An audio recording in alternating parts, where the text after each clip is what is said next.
It's coming from the Jesuit, the Vatican. You eating Catholic doctrine. That's what you are eating. That's why, and again, Revelation chapter 17, the Bible called this power whore, the mother of harlot. Means if this power is a mother, notice, that means that this power has a daughters. It's a Sunday churches that they accept their sun worship day. That's why it's Sunday. And watch even the spellings, you find out that's what it is. So friends, Jesus Christ is coming. Whether you go to church or not, friends, take a stand now. Saturday is the biblical day, the Sabbath, because God knows that in the end, the devil's going to make a lot of people forget the day. It's the holy day that they prove that he's the one who created heaven and the earth. Friends, that's why he began by saying, remember the Sabbath day to keep it holy. Oh, friends, isn't that sad? Said Jesus. Why you call me Lord, Lord, and do not the thing which I says? Says Jesus. These people confess me with their mouth, but their heart is far from me. Luke chapter 23, verses 50 to 56, and also Luke chapter 24, verses 1 to 3. In order for you to understand, you have to know that the Bible says all things was made by him. So Jesus Christ created this world 6 days, and the 7th day he rested, according to Genesis chapter 2, verses 1 to 3. And then when Adam and Eve, they sinned, redemption, he came and he died for us.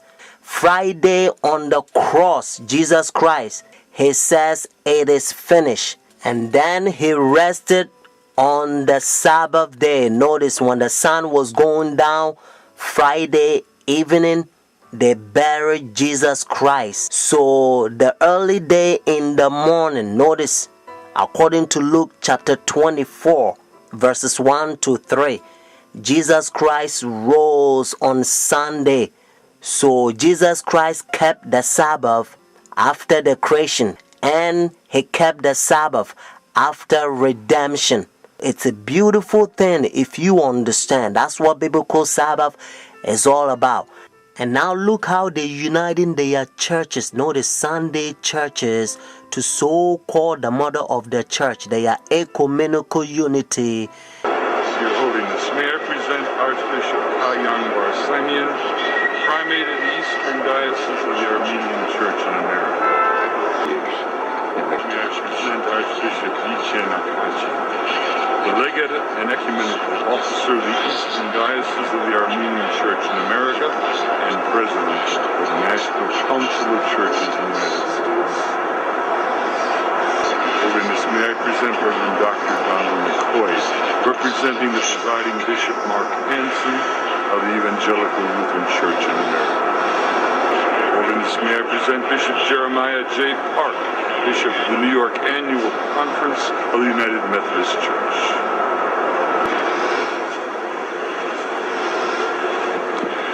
Your Holiness, may I present Reverend Wesley Granberg Michelson, the General Secretary of the Reformed Church in America. Your Holiness, may I present Reverend Dr. Clifton Kirkpatrick, the stated clerk of the General Assembly of the Presbyterian Church in the United States. Your Holiness, may I present Reverend Dr. William J. Shaw, President of the National Baptist Convention, United States. Your Holiness, may I present Bishop James Leggett, General Superintendent of the International Pentecost Holiness Church. Your Holiness, may I present Dr. Leith Anderson, President of the National Association of Evangelicals. Your Holiness, may I present Bishop David H. Benke, President of the Atlantic District of the Lutheran Church, Missouri Synod. Your Holiness, may I present Reverend Dr. A.R. Bernard Sr., President of the Council of Churches of the City of New York.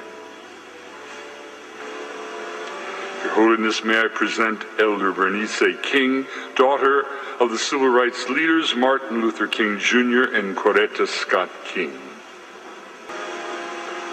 Your Holiness, may I present Reverend Jimmy Song Jilim, Executive Director of the Council of Churches of the City of New York.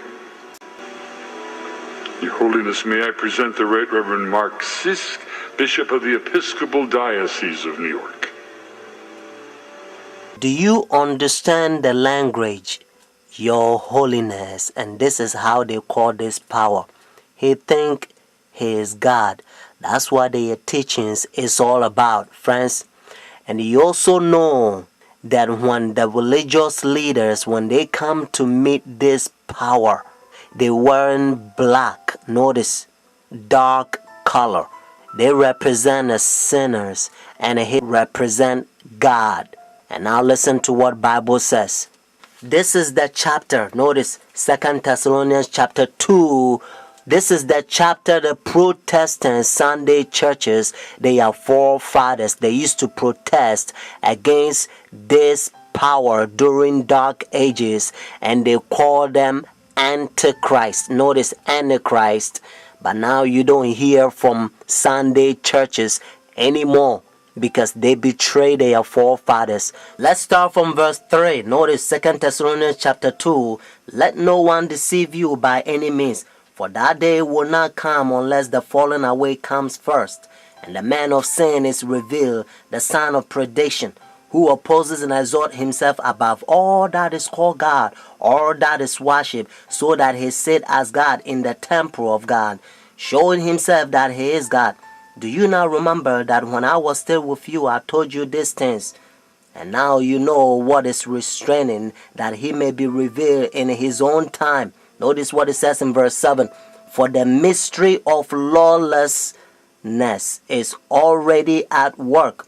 Only he who now restraining will do so until he is taken out of the way. And then the lawless one will be revealed, whom the Lord will consume with the breath of his mouth and destroy with the brightness of his coming. The coming of the lawless one is according to the working of Satan, with all power, signs, and lying wonders, and with all unrighteousness, deception among those who perish, because they do not receive the love of the truth, that they may be saved. Friends, I urge you to call this number and order your own book. And the name of the book is The Great Controversy. Notice, The Great Controversy. And by the grace of God, you're going to become a better Christian. You're not going to fall to this Christianity that has become like a coffee and milk shake together, because the man of sin infiltrating the churches and they destroying doctrines. The phone number here is 856-503-5893. One more time, 856-503-5893. Friends, also, if God is touching your heart to support God's faithful ministry so that we can speed up this gospel to a lot of people so that they can hear what you are hearing, because heaven is ceaseless ages. Benedict XVI heads to the U.S. this coming week for his first visit here since being elected Pope 3 years ago, where the war in Iraq is expected to be high on the agenda. On Friday, Benedict travels to New York, where he will address the United Nations General Assembly. The UN event was his original reason for coming to the U.S., and many experts believe that speech could be the most important of his trip. Kim Lawton takes a look at the unique role the Pope and the Vatican play on the world stage. Soviet leader Joseph Stalin was once questioned about the influence of the Vatican. Stalin is famously said to have replied, "The Pope, how many divisions has he got?" The answer, as it turns out, is more than Stalin and many others might have guessed. Experts say the Pope and the Vatican wield considerable global influence. They don't have economic engines they have to feed. They don't have armies. They don't have land. The Vatican is only 106 acres. It's the smallest nation state in the world, but it is a huge moral, spiritual superpower. In questo momento As the Bishop of Rome, Pope Benedict XVI is a spiritual head of the Roman Catholic Church worldwide. But he also wears another hat, head of state for the independent territory of Vatican City and the Catholic Church's government, called the Holy See. It's the tension between those two roles that actually gives him a resilience on the international stage, that he doesn't just speak for a geopolitical unit, but also for a demographic within the world. The Holy See has played an active global role for centuries. It has permanent observer status at the United Nations and has all the rights of full UN membership. The Holy See has formal diplomatic relations with 177 countries around the world, including the U.S. Ambassadors, called apostolic nuncios, represent the Holy See from embassies like this one in Washington, D.C. The U.S. has sent an ambassador to the Holy See since 1984. The current U.S. ambassador at the Vatican is Harvard law professor Marianne Glendon, who took up her post in February. James Nicholson held the position from 2001